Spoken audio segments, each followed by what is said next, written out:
우리 말씀 보겠습니다. 고린도전서 1장 4절에서 9절까지의 말씀입니다. 고린도전서 1장 4절에서 9절까지의 말씀입니다.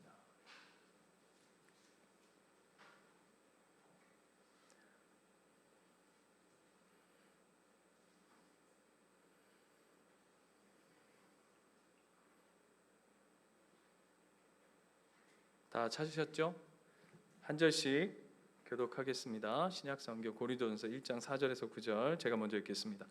그리스도 예수 안에서 너희에게 주신 하나님의 은혜로 말미암아 내가 너희를 위하여 항상 하나님께 감사하노니 그 안에서 모든 예 곧 모든 언명과 모든 지식에 그리스도의 증거가 너희 중에 견고하게 되어 모든 은사에 부족함이 없이 우리 주 예수 그리스도의 나타나심을 기다립니다.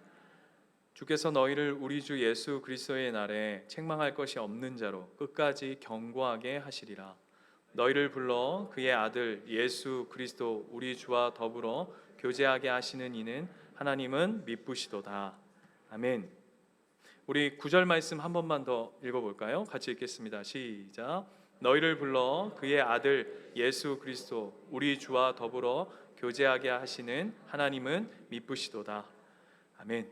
미쁘신 하나님께서 여러분 이 자리에 부르신 줄 믿습니다. 아멘이시죠? 저는 이 미쁘신 하나님이라는 단어가 참 좋습니다. 오늘 말씀은 고린도 교회에 주신 하나님 말씀이고요. 사도 바울이 고린도 교회에 쓴 편지입니다. 그 사도 바울이 2차 전도 여행 때 사도행전 18장에 보면 한 1년 6개월 정도 고린도에 머물면서 고린도 교회를 세운 것을 우리가 보게 되고요. 그리고 고린도 전서를 쓴 편지는 3차 여행, 그 에베소에 있을 때 이 고린도 전서 편지를 쓴 것으로 우리가 알고 있죠. 그런데 그 고린도 교회에는 참 많은 능력이 있었던 것 같아요. 그리고 그 능력이라는 표현을 또 오늘 4절 말씀을 보면 이렇게 표현하고 있죠. 너희에게 주신 하나님의 은혜. 다양하게 사도 바울이 설명하는데요. 하나님의 능력, 하나님의 은혜, 그리고 뒤에 가면 살펴보겠지만 하나님의 은사라고도 표현하는. 그래서 고린도 교회 안에는 참 많은 능력과 은사와 은혜들이 있었던 것 같습니다. 저희 교회랑 비슷한 것 같아요. 네. 아멘이십니까? 네. 나중에 후회하실 거예요.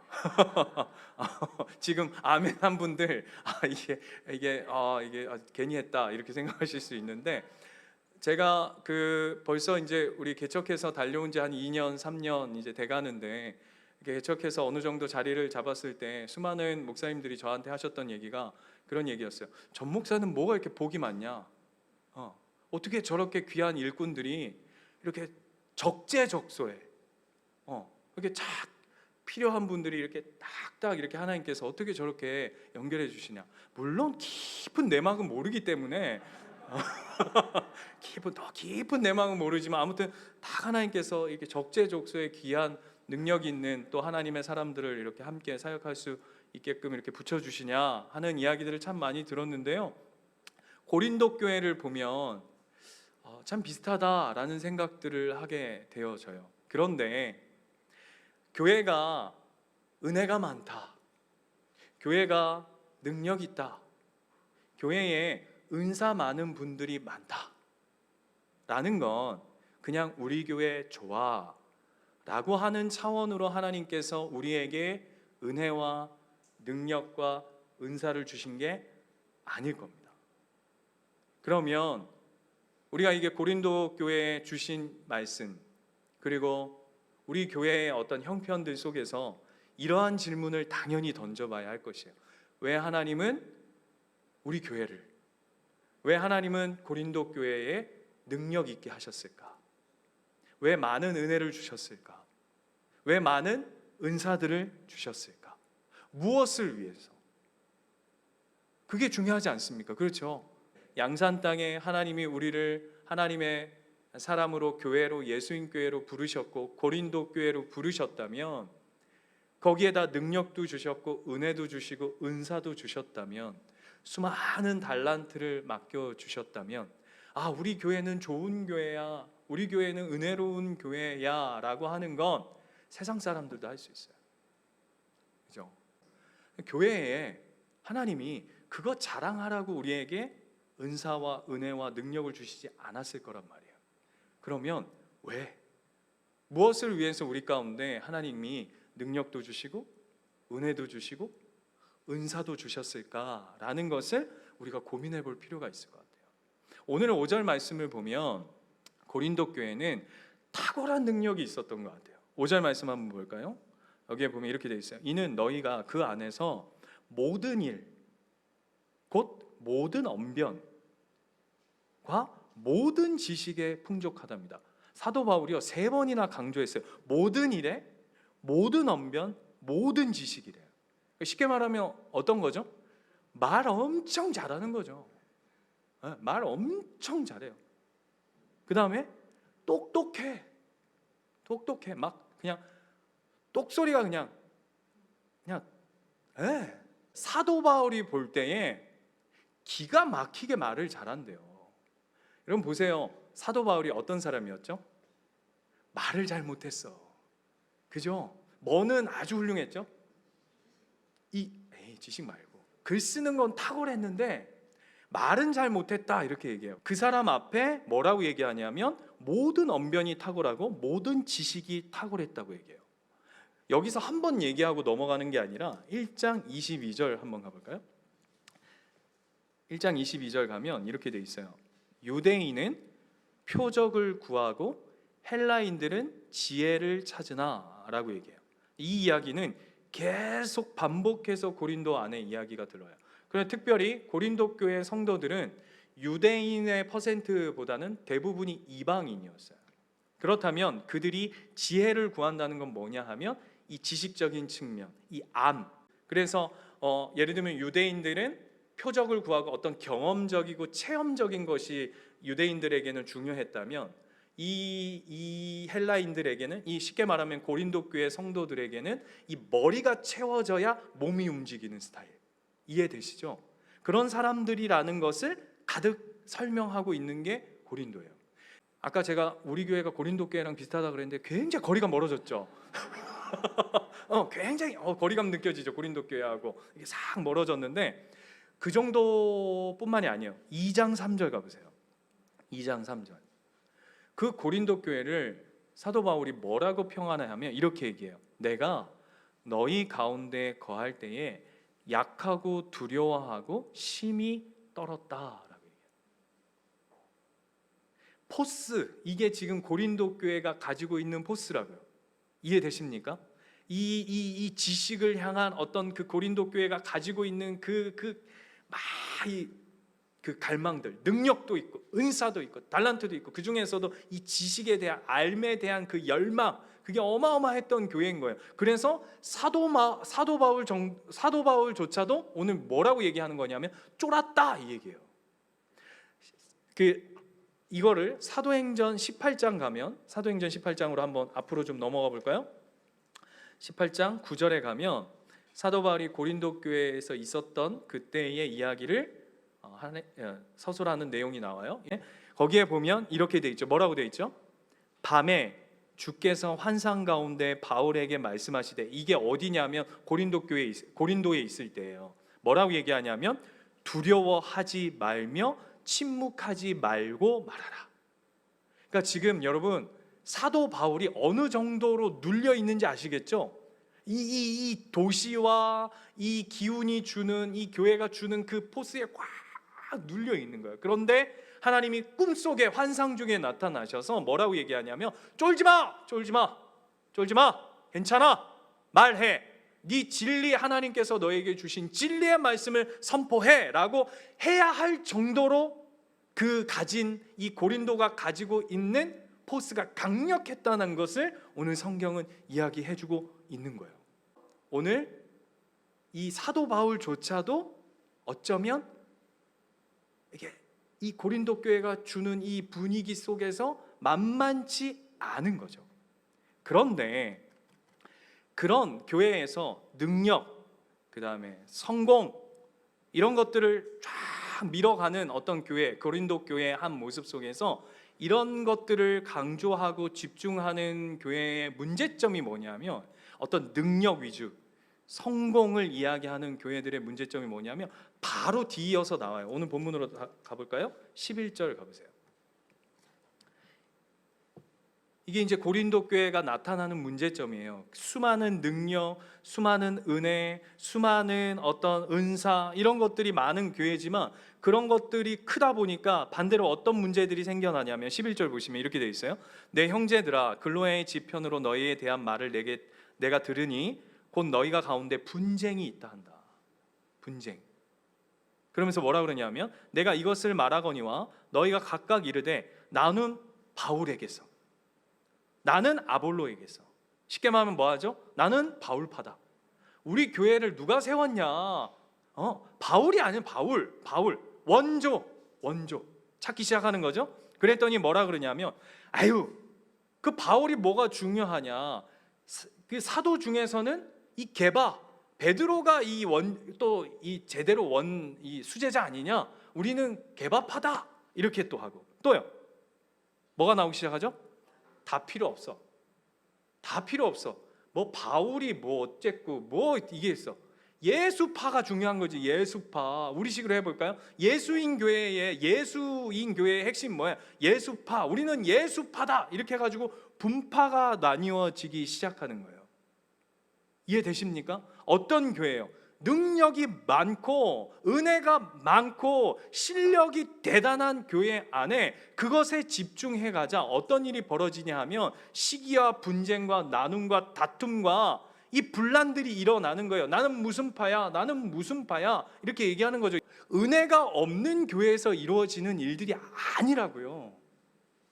탁월한 은혜가 있는 교회에서 이루어지고 있는 일이에요. 한 번 얘기하는 게 아니에요. 3장으로 가볼까요?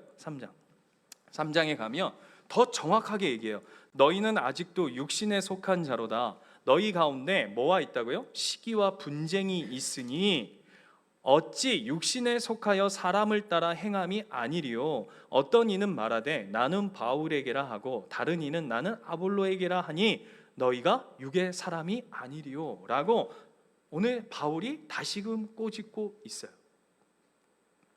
여러분, 그래서 교회 안에서 사역을 하다 보면요, 이런 경우들이 많아요. 이게 사역하다 보면 이게 빵꾸 뻥뻥 내는 사람도 있어요. 어떤 사람이 뭘 맡으면 굉장히 위태로워 보이는 사람들이 있어요. 누굴 옆에 보세요. 자기 자신을 보면 되지, 그죠? 이게 뭘 맡기면 이게 사역이 3, 6, 9, 12, 15, 18 이렇게 가시는 분들이 있어요. 어떻게 해죠, 그게? 굉장히 띄엄띄엄 가는 거예요, 띄엄띄엄. 그런데 놀라운 게 뭐죠?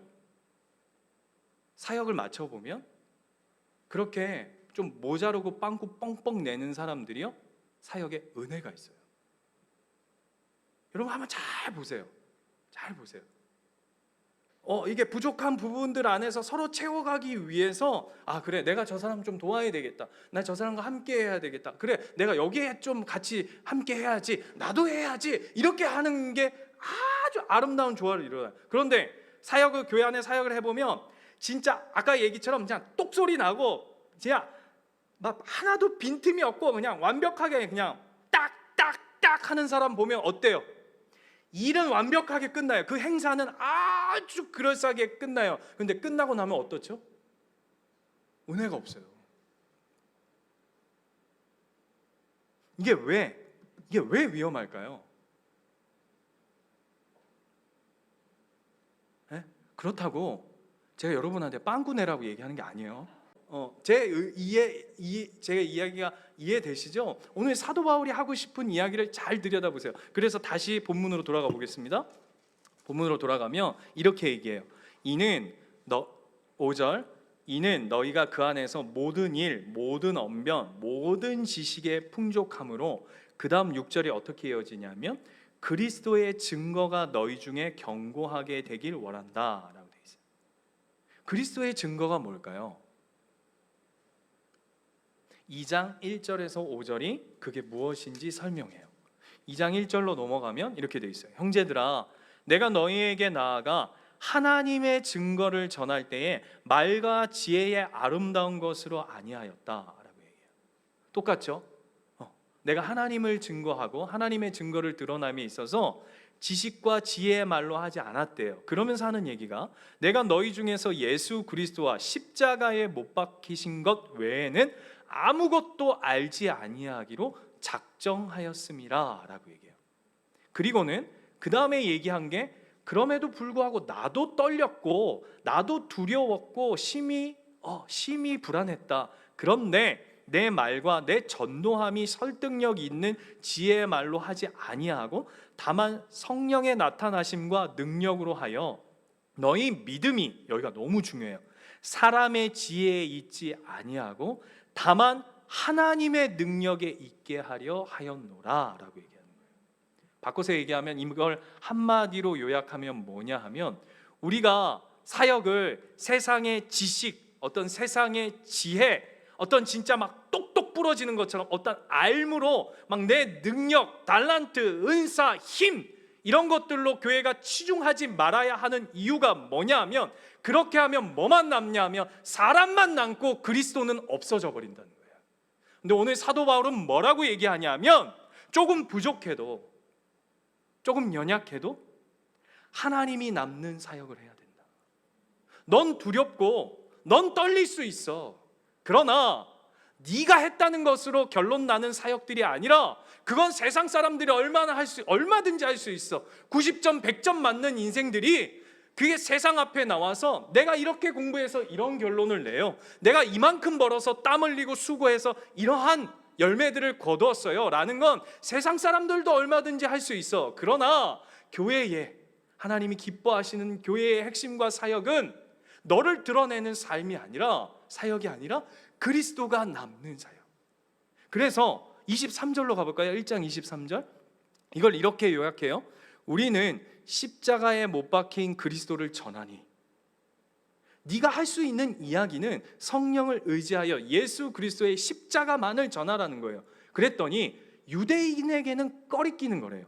여러분 재밌는 게 이 꺼리끼다라고 하는 그 원문이 어떤 의미를 가지고 있냐면 굽히다, 절하다라는 의미를 가지고 있어요.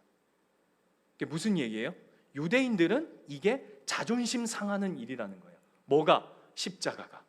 메시아인데, 하나님의 아들인데 그가 십자가를 진다는 건 유대인들에게 있어서는 자존심 상하는 일이라는 거예요. 왜? 자기가 구했던, 자신들이 구했던 그 메시아, 하나님의 아들이 십자가에 달려 죽으셨다라고 한다면 그건 자기들에게, 유대인들에게는 자존심 상하는 일일 것이다 라고 얘기해요. 그런데 사도 바울은 뭐라고 얘기하냐면 그것이 우리에게는 능력이라고 얘기한다고요. 두 번째 뭐라고 그러죠? 헬라인에게는 뭐라고요? 23절에 이방인에게는 미련한 것이라고 그래요. 미련한 것이 원문으로는 뭐냐 하면 말 그대로 바보예요. 무슨 얘기죠? 바보 같은 짓이라는 거예요. 뭐가요? 십자가의 도가. 십자가의 도가 너무나도 바보 같은 짓이라는 거예요. 그런데 어떤 거죠? 너가 이 얘기랑 똑같은 거예요. 바보라고 손가락질 받아도 돼. 너 좀 모자라구나. 너 좀 미련하구나. 어떻게 하나님의 아들이 십자가에 달려 죽을 수 있어? 라고 손가락질 받고 업신여김을 받고 조롱당하고 무시당할지라도 그것이 하나님의 능력됨을 믿고 너는 사라지고 오직 그리스도만 남는 사역 안으로 들어가라, 그 얘기하는 거라고요. 그게 그리스도의 증거래요. 네 말이 준수한 거, 네 지혜가 남다른 거, 네 생김새가 탁월한 거, 그게 중요한 게 아니라 네가 좀 모자라도 그리스도가 남는 사역들로 충만해지기를 원한다라고 얘기합니다. 그리고 두 번째가, 다시 본문으로 돌아가면 사도 바울이 뭐라고 얘기하냐면 이렇게 얘기해요. 너희가 모든 은사에 부족함이 없대요. 그죠? 고린도 교회 참 대단했던 것 같아요. 자, 고린도전서 12장 8절로 한번 가볼게요. 고린도전서 12장 8절. 여기에 가면 사도 바울이 그 교회에 주신 은사에 대해서 쭉 얘기해요. 여러분, 은사는 뭐의 줄임말이죠? 하나님이 주신 선물이에요. 그걸 은사라고 하죠. 그래서 보세요. 12장 8절. 그 종류가 이렇게 되어 있어요. 어떤 사람에게는 성령으로 말미암아 지혜의 말씀을, 어떤 사람에게는 같은 성령을 따라 지식의 말씀을, 다른 사람에게는 같은 성령으로 믿음을, 어떤 사람에게는 한 성령으로 병 고치는 은사를, 어떤 사람에게는 능력 행함을, 어떤 사람에게는 예언함을, 어떤 사람에게는 영들 분별함을, 다른 사람에게는 각종 방언함을, 어떤 사람에게는 방언들을 통역함을 주시나니, 이렇게 얘기해요. 11절, 모든 일을 같은 한 성령이 행하사 그의 뜻대로 각 사람에게 나누어 주시는 것이니라 라고 얘기합니다. 여러분, 은사 있으십니까? 제가 어제 어떤 집사님하고 통화를 하는데 망막이 찢어져가지고 눈이 안 보이신다는 거예요. 한쪽 눈이. 그래서 집사님 어떻게 해요? 그랬더니 목사님한테 기도를 좀 받아야 되겠습니다 이러는 거예요. 그래서 제가 뭐라 그럴게요? 네? 저는 제 눈도 못 고칩니다. 병원에 가세요. 병원에 가셔서 하세요. 그랬더니 뭐라 그러냐면 아무도 몰랐는데 어떻게 목사님이 제 눈 찢어진 거 아시고 이렇게 전화를 하신 거 보니까 하나님이 목사님을 통해 고쳐주시려나 봐요. 제가 큰 착각이십니다. 큰 착각이십니다 라고 얘기했어요. 여러분은 병 고치는 은사 있으세요? 이게 중요한 얘기예요. 여러분 잘 들으셔야 돼요. 제가 며칠 전에 화요일 날 우리 중등부 아이들 데리고 그 놀이공원에 갔어요. 놀이공원에 갔더니 4명 딱 데리고 갔거든요. 얘네들 4명하고 이제 하루 종일 이렇게 시간을 보내니까 교회에서 보지 못했던 모습들이 이게 풀어 제껴지니까 다 드러나더라고요. 애들도요, 그 은사가 있어요. 그죠? 애들도 은사가 있어요. 자, 다시 묻겠어요. 여러분 은사 있으시죠? 왜 이러죠? 예? 잘 모르신다. 저는 은사가 있어요. 아까 얘기한 것처럼 저는 병 고치는 은사는 없어요. 안 주셨으니까. 그잖아요. 기대하지 마세요. 혹여나 하나님이 얘한테 줄래다가 잘못 떨어뜨려가지고 저한테 주셔서 혹 그런 일이 있을지 모르겠지만 저는 그런 은사는 없어요. 근데 저는 무슨 은사가 있냐면 이런 은사가 있어. 병 고치는 은사를 가지신 분을 잘 발견해내는 은사가 있어요.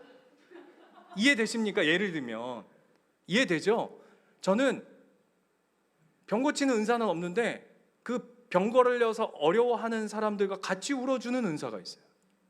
제가 왜 이렇게 이야기하는지 아세요? 여러분, 각자가 가지고 계신 은사를 우리 허락하신 교회 안에서 마음껏 발휘하셔야 돼요. 마음껏 하나님 앞에 올려드려야 돼요. 왜죠? 하나님 그거 하라고 주셨잖아요. 표정들이 안 좋을 수밖에 없어. 마음껏 드리세요. 질문이요.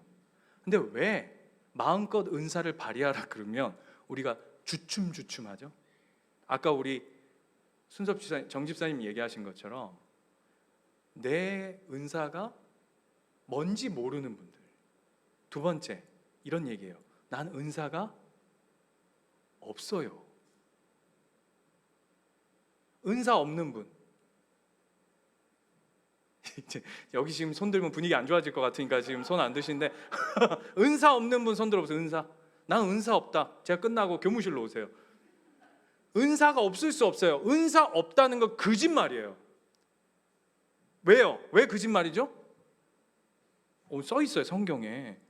12장 11절 가보세요. 아까 제가 11절을 그래서 강조해서 읽은 거예요. 12장 고린도전서 12장 11절. 여러분 한 목소리를 읽어보겠습니다. 시작. 이 모든 같은 한 성령이 행하사 그의 뜻대로 각 사람에게 나누어 주시는 것이니라. 뭐라고요? 각 사람에게 하나님께서 하나님의 뜻대로 나누어 주신대요. 그러면 없다고 얘기 못 하겠죠? 하나님 분명히 하나님의 뜻대로 어떤 사람은 5달란트, 어떤 사람은 3달란트, 어떤 사람은 2달란트, 어떤 사람은 1달란트 주실 거지만 분명히 은사를 주신다고 오늘 얘기해요. 그런데 여러분 어린 시절에 저도 방언 집회, 은사 집회 이런 거 엄청 끌려다녔어요. 정확히 다시 얘기해요. 찾아다닌 게 아니라 끌려다녔어요. 그래서 이제 그런 집회들 가면 강사 목사님들이 기본적으로 어떻죠? 뭐라고 얘기하냐면 왜 방언을 못 받느냐고, 이것도 1시간 동안 막 거의 막 그냥 막 죽사발을 만들어요. 그럼 뭐라 그러죠? 대표적으로 방언에 대해서 얘기할 때 나와 있어요. 14장 12절 뒤로 조금만 넘어가 보세요. 오늘 여러분 그냥 웃고 넘어가면 안 돼요. 14장 12절. 왜 방언을 구하고 은사를 못 받느냐, 왜 없다고 얘기하냐? 그러면 많은 목사님들이 뭐라 그러냐면 사모함이 없어서다.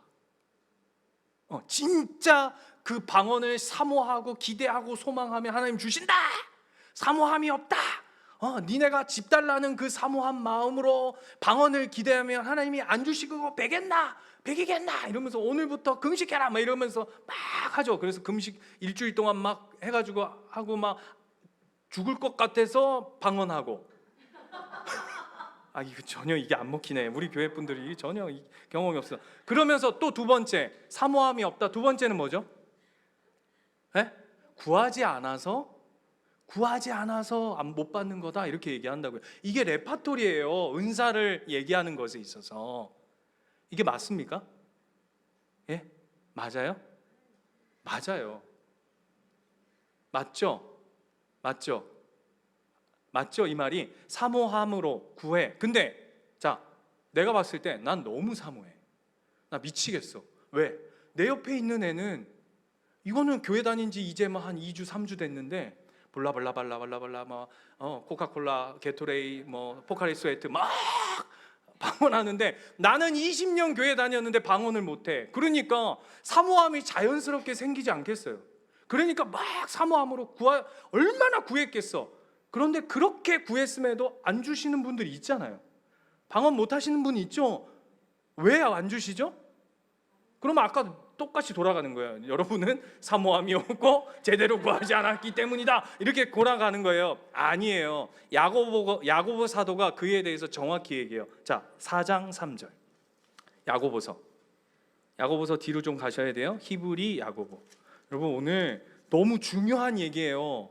제가 웃기게 하니까 그냥 웃긴 얘기로 듣고 가시면 안 돼요. 너무 중요한 얘기예요. 4장 3절. 자, 보세요.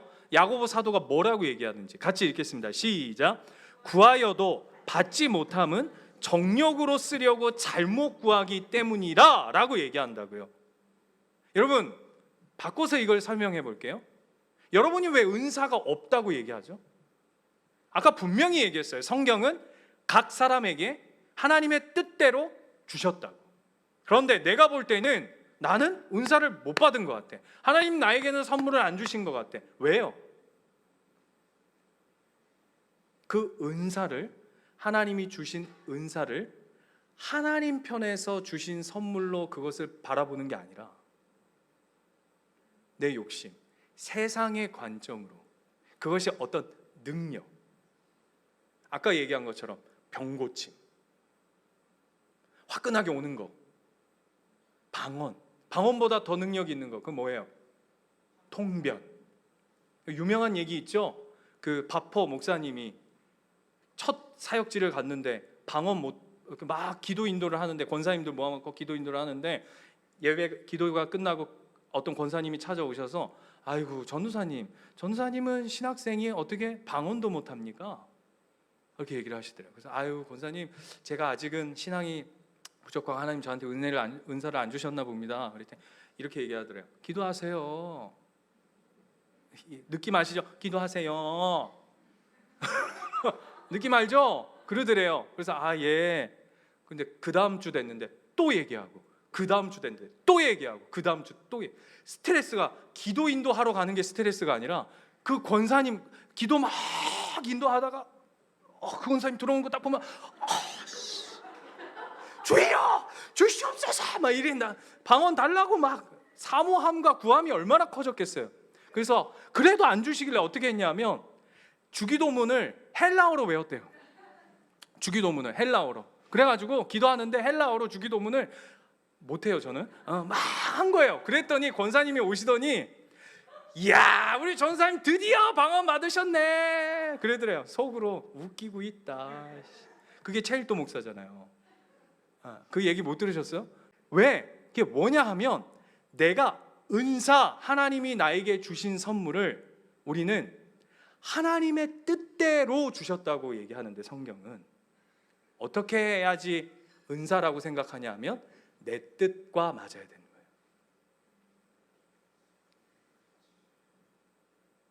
이게 문제예요.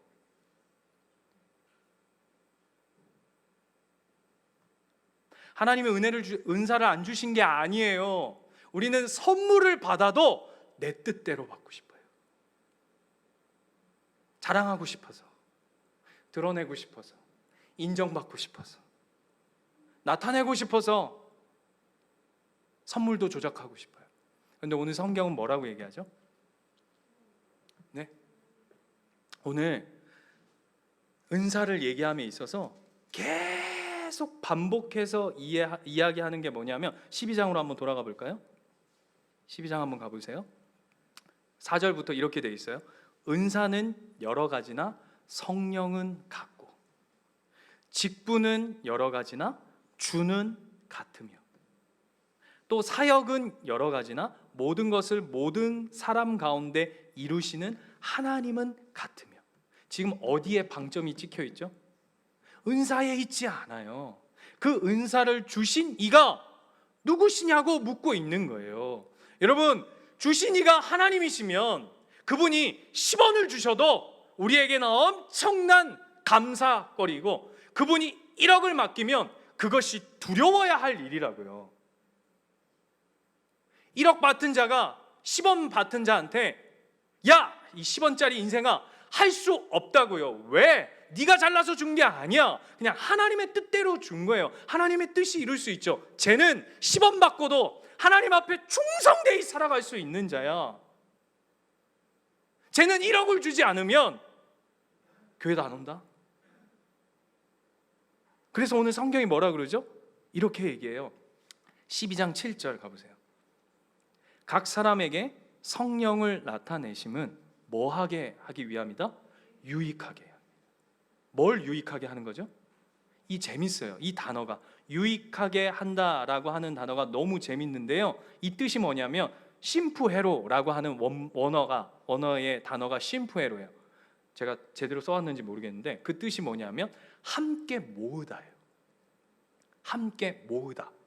그게 뭐라고요? 유익하게 한다는 거예요. 왜? 유익하게 하는 걸 왜 하나님이 사도 바울이 이거 함께 모으다라고 하는 표현을 썼을까? 오늘 다시 1장 7절로 돌아가 보세요. 오늘 본문 1장 7절.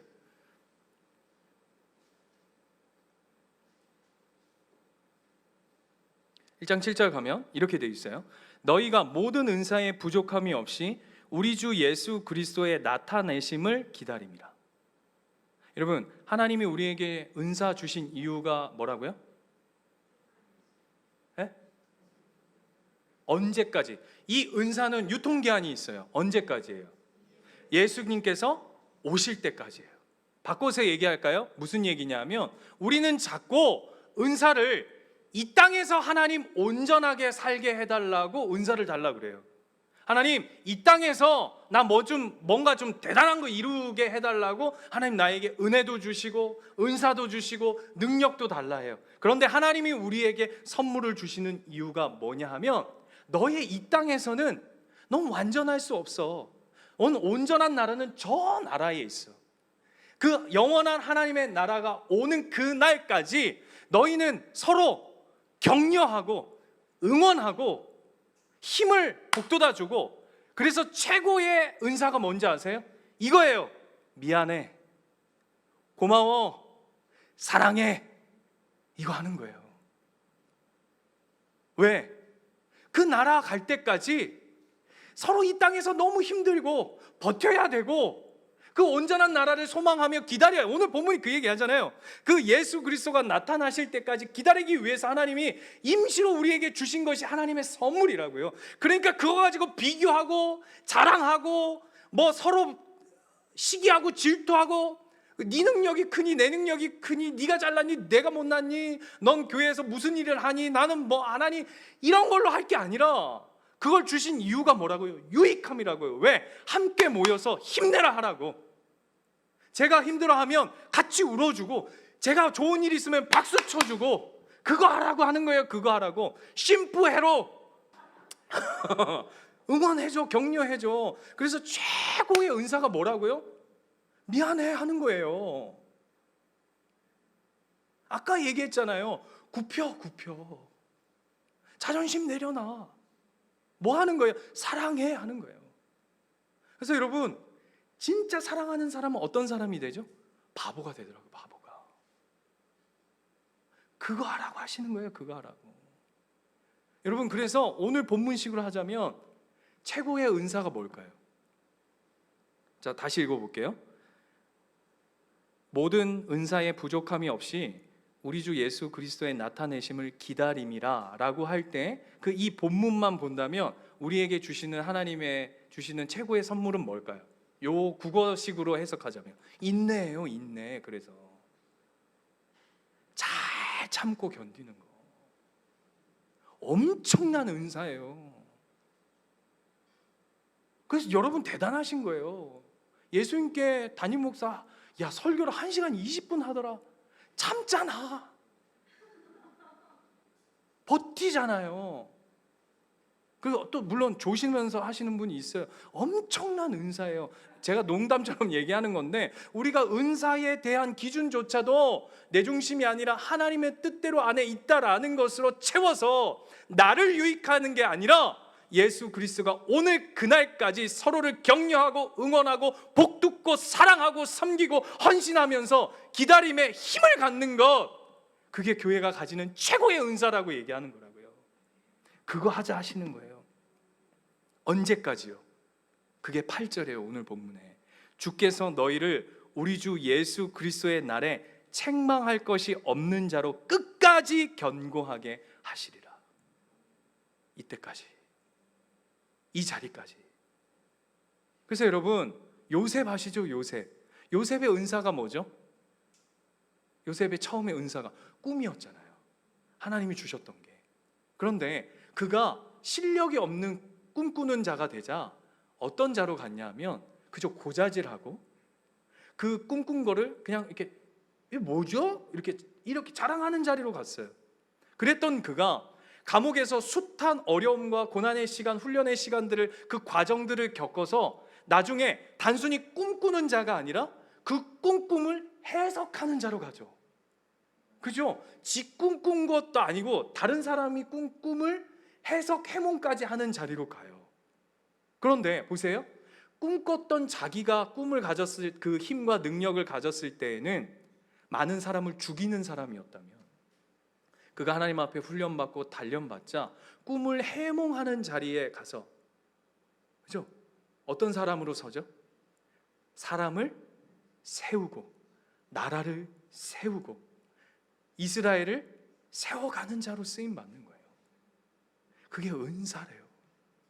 꿈꿨다 중요한 게 아니라 그 꿈이 무슨 일을 하느냐는 걸 보여내는 자로. 그게 그리스도인이고 그게 교회, 그게 하나님의 은혜와 은사와 능력을 맛본 자의 삶이라고 얘기하는 거예요. 그런데 자 보세요. 고린도 교회에 그렇지 못하니까 능력을 줬더니 싸워요. 그죠? 은사를 줬더니 어떡하죠? 자랑질을 해요. 물질을 줬더니 이 당시에 고린도 지역은 무역 항로로서 굉장히 중요한 역할을 했던 곳이에요. 굉장히 부유했어요. 그래서 이 성적인 타락이나 어떤 우상숭배에 굉장히 극심했던 도시가 고린도 도시거든요. 물질도 줬더니 어떻게 하냐면 타락하죠. 여러분 고린도 교회 이야기, 고린도 전후서 읽어보면 이게 무슨 예수 믿는 사람이야? 할 정도의 엄청난 이 성적이고 도덕적이고 뭐 신앙적인 차원도 아니라 그냥 기본적인 것마저도 다 무너져 있는 모습들을 봐요. 왜죠? 반복해서 얘기하지만 그 능력이 중요한 게 아니라 그 은사가 중요한 게 아니라 그 물질이 중요한 게 아니라 그 은사와 능력과 물질이 어디를 향하고 있느냐가 중요한 거예요. 그래서 오늘 본문으로 다시 돌아가 볼게요. 이게 결론이에요. 9절 같이 한번 읽을게요. 시작. 너희를 불러 그의 아들 예수 그리스도 우리 주와 더불어 교제하게 하시는 이는 하나님은 미쁘시도다. 여러분, 그 도루묵, 제가 요번에 그 우리 카톡방에다가 오늘 설교 제목을 뭐라고 올렸죠? 도루묵 신앙이라고 해서 제가 도루묵을 한번 쳐봤어요. 저는 죄송한데 이게 이런 무지한 목사 아래에서 신앙생활하고 있는 여러분을 축복합니다. 전 도루묵이 진짜 묵인 줄 알았어요. 다 비웃으시더라고요. 묵이 생선이더만요. 그 도루묵 이야기가 나왔던 그 이야기를 인터넷에 떠 있길 한번 읽어봤더니 예전에 조선의 그 왕이 피난길에 갔다가 먹을 게 없는데 어떤 사람이 그 생선을 갖다 줬대요. 먹었는데 너무 맛있는 거예요.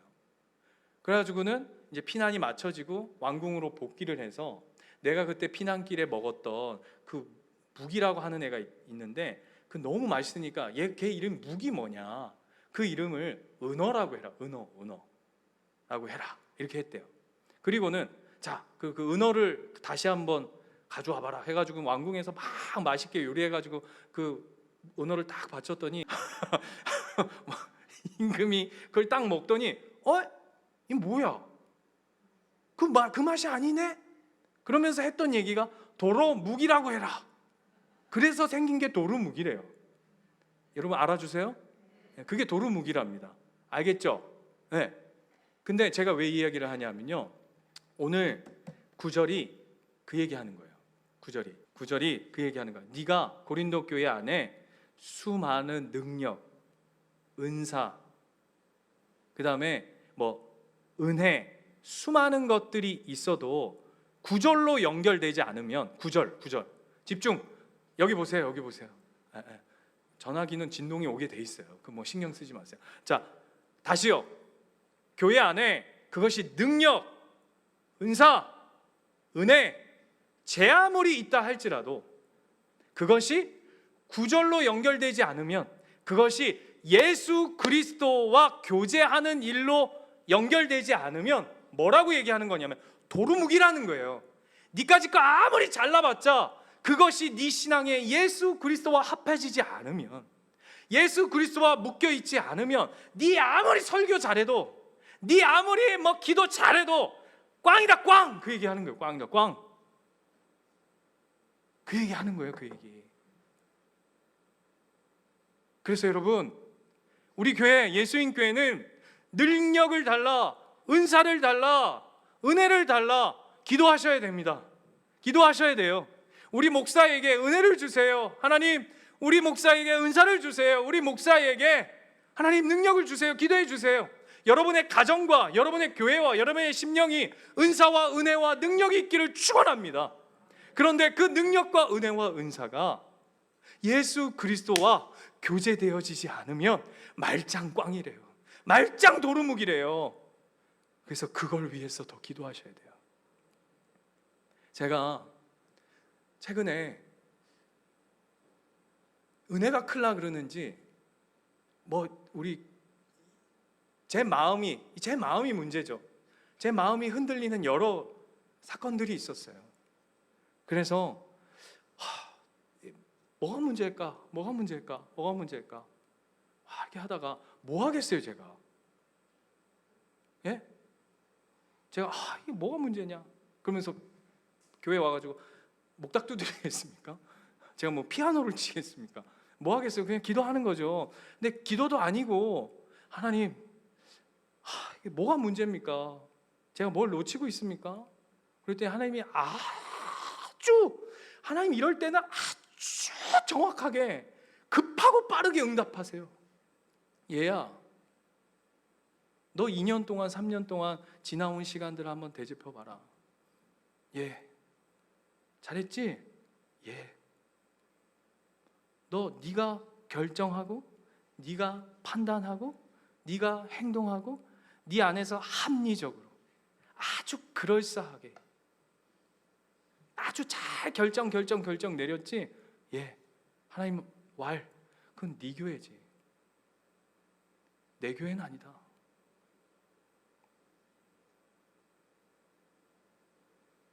네가 잘하고 못하고가 중요한 게 아니야. 니네 교회가 잘하고 못하고가 중요한 게 아니야. 너 다윗 이야기할 때 하나님 앞에 첫걸음이 하나님 앞에 엎드려 묻는 일이라고 네 강단에서 얼마나 외쳐 선포했어. 너는 그건 네 교회지 내 교회 아니야.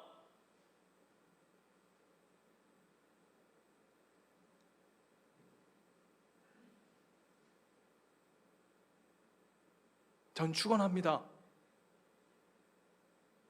저는 우리 교회가 능력이 좀 떨어져도 좋겠어요. 저는 우리 교회가 탁월한 사역을 하지 않아도 좋겠어요. 저는 우리 교회가 뭐 세련되고 뭐 목사 나이스하고 이러지 않아도 좋겠어요. 그냥 하나님이 주인 되신 교회. 조금 뒤떨어지고 바보 같아 보이고 띨띨하고 아무것도 없어 보여도 예수 그리스도와 묶여져 있는, 예수 그리스도와 교제하는 그 교회면 되겠어요. 저 이거 하려고 그래요.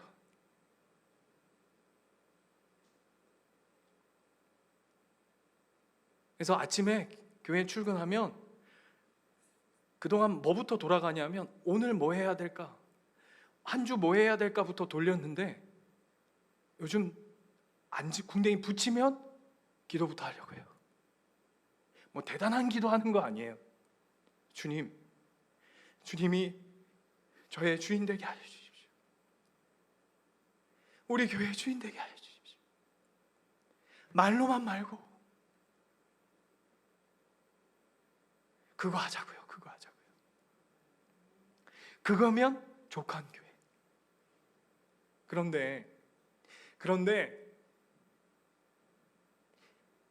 그런데 하나님이 오늘 본문을 한 걸음 더 보게 하셨어요. 그게 뭐냐 하면 코이노니아예요.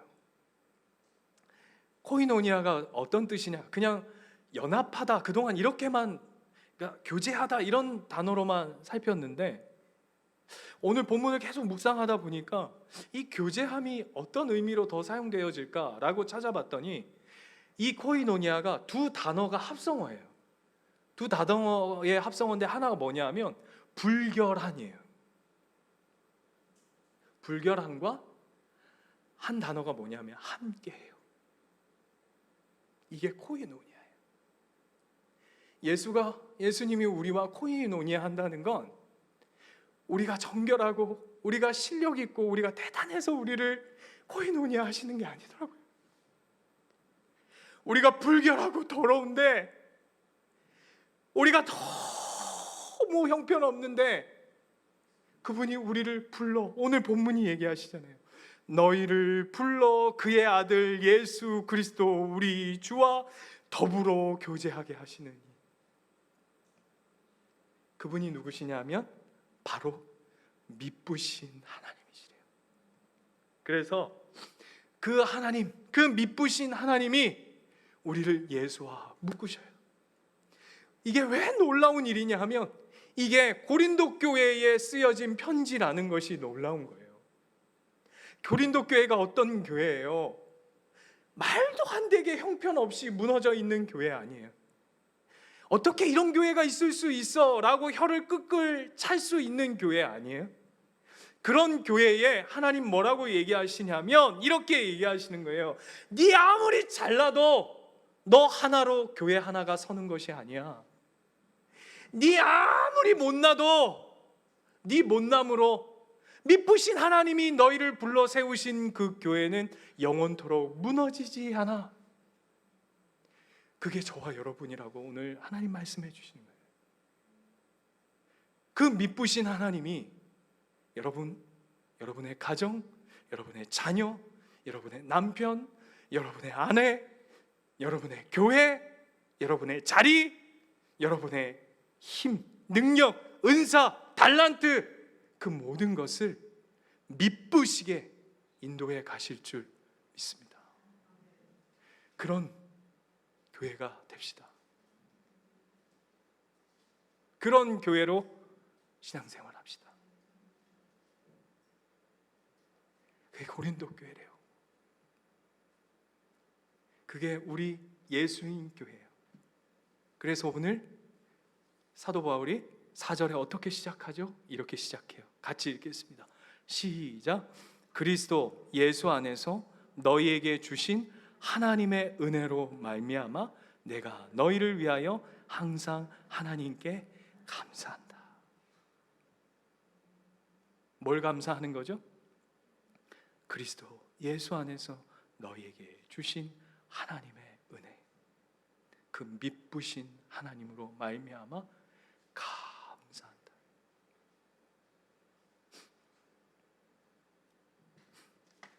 제가 글귀 하나를 가져왔습니다. 요거 하나 읽고 찬양하고 기도할 텐데요. 토마스 머튼의 고독 속에 있는 명상이라고 하는 글 제목의 한 글이에요. 한번 들어보세요. 내 주 하나님, 나는 내가 어디로 가고 있는지 모릅니다. 나는 나의 앞길이 어떨지도 모릅니다. 그리고 그 길이 어디에서 끝날지도 확실히 모릅니다. 아니요, 주님, 사실 나는 나 자신도 모릅니다. 그러나 주님을 기쁘시게 하려는 나의 바람이 주님을 정말로 기쁘시게 한다는 것을 믿습니다. 그런 바람으로 모든 일을 할 수 있기를 소망합니다. 그런 바람이 없이는 어떤 일도 하지 않기를 원합니다. 여러분, 이 고백이 저와 여러분의 고백 되시기를